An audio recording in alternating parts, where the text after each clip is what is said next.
for the love, the rush, the buzz, the rush. Whatever tunes your knees to mush, the hit, the lift, even if you gotta sift through the shit to get to the twist. The smile I high like it's your very last line. Can never get another try. Do it loud, do it for the loud, for the here and now. Hello, everyone. As you guys know, I've been interviewing people and doing research for many years. Back in 2009, I did an interview with a gentleman from Missouri who had a podcast or a blog. And because of me doing an interview with him, he eventually had someone get a hold of him from the Pleasant Hill area outside of Kansas City. And they themselves had a Bigfoot encounter recently at the time, and this was in 2009. And the guy got a hold of me. His name was Ben, and he said his wife was really struggling with what they saw.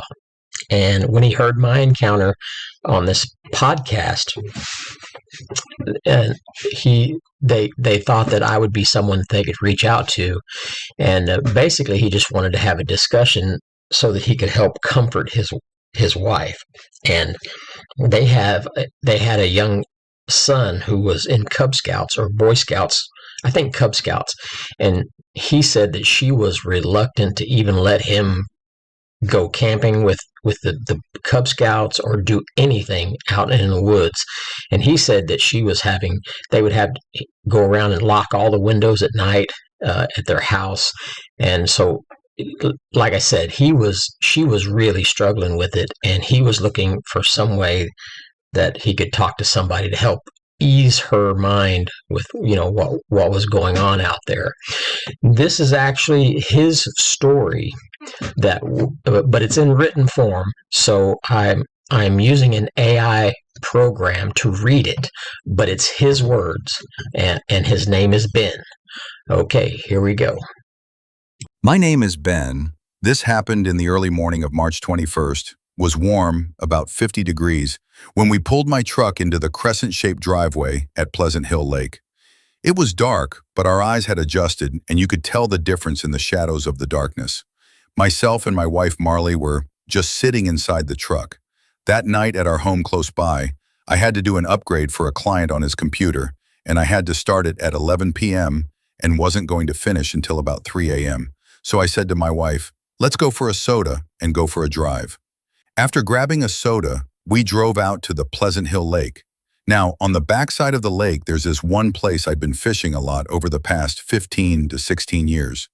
I'd been out there by myself at night catfishing and have never had anything happen. So as we pulled onto the backside of the lake toward a concrete square with a picnic table, that's where people can fish, right off the concrete. So I put the truck in park. My driver's side window was facing the water. Marley's was facing Crescent Drive. I left the truck running so we could listen to the radio, but I eventually shut the truck off and we cracked the windows. A slight breeze brought the night through the cab of the truck. After talking for about 15 more minutes, a strange smell crept into the truck. I was like, what was that weird smell? I couldn't make out what it was. It wasn't an overpowering smell, it was just enough to smell it. Marley suggested the smell was from earlier fishermen cleaning their fish on that spot, but something about it was odd. That's when I noticed a light from a nearby farmhouse above a tree line about 25 feet away started blinking. The light kind of went away, then it came back on. I thought, no big deal, but then the light went completely out. We realized this was because something was standing in front of it. My wife and I felt like we're being watched. We were sitting there talking, and then that thing came up on that gravel road, and I was like, oh, hell no. As we sat in the cab of the truck, something tall, broad, a bipedal stepped from the trees and onto the gravel road. As it did that, Marley said, something is coming, and I said I saw it step out too.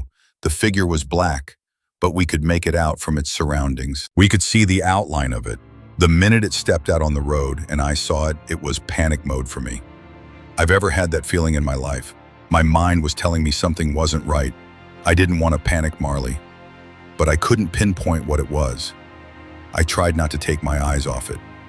The figure walked onto the right side of the gravel road and worked itself to the far left side of the road, like it was trying to give itself a wide berth of my truck. It didn't know if we were there in the truck or not. The thing approached in a strong, confident stride. That's when my bad feeling got worse. I think it's because I couldn't rationalize what it was.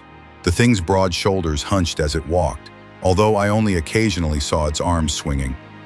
We couldn't make out its hands, but what confused the two was its head. It kind of looked like someone wearing a hooded sweatshirt because of the head. The head came up, but to me the head didn't look as tall as a normal human being's head. As the shoulder came up, it transitioned right into the head. Because of the darkness, we could not make out any facial features, but we both agreed later that it wasn't human. I realized this really wasn't a person with a hooded sweatshirt on. You could tell where the hair came to a point. It didn't look like a hood, it looked like hair.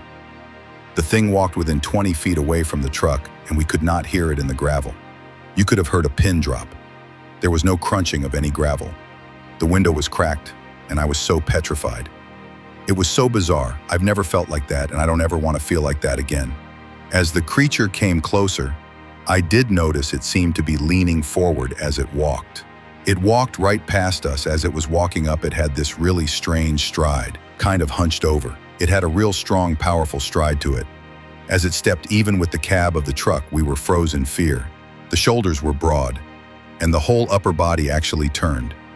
I knew whatever it was stared right at us as it walked by. I guess the creature's height, somewhere between 6.5 to 7 foot tall. It walked by, and as it got to the other road, it stopped. There's like a hill that runs down the road, and it was standing next to the hill. Marley couldn't see all of it, only part of it at this point. As I stared at the thing, only seeing its head and shoulders against the hill, I knew we had to go. At that point, there was no question. We were leaving. As I started the truck and I hit my brake lights, that head went up the hill and was gone, and now we couldn't see it at all. And as far as I knew, it could be circling back around through the woods. So we got out of there. I am 100% convinced we saw a Bigfoot that night, and it's changed our lives. I mean, right outside of Pleasant Hill. I never believed in it. I thought it was made up stuff. I don't know if I'll ever be the same. When I go out at night now, I always have the lights on in front of the house and go right for my truck.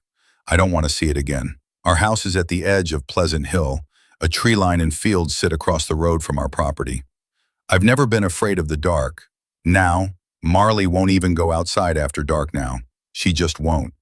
She makes sure the blinds are completely shut. She is completely freaked out. After we saw what we saw, I got on the internet and started reading about it. These people were saying the same exact thing I just saw. I don't know if I'll ever be the same after this. Even thinking about it sends chills up my spine. Marley won't stay in the house alone after dark now.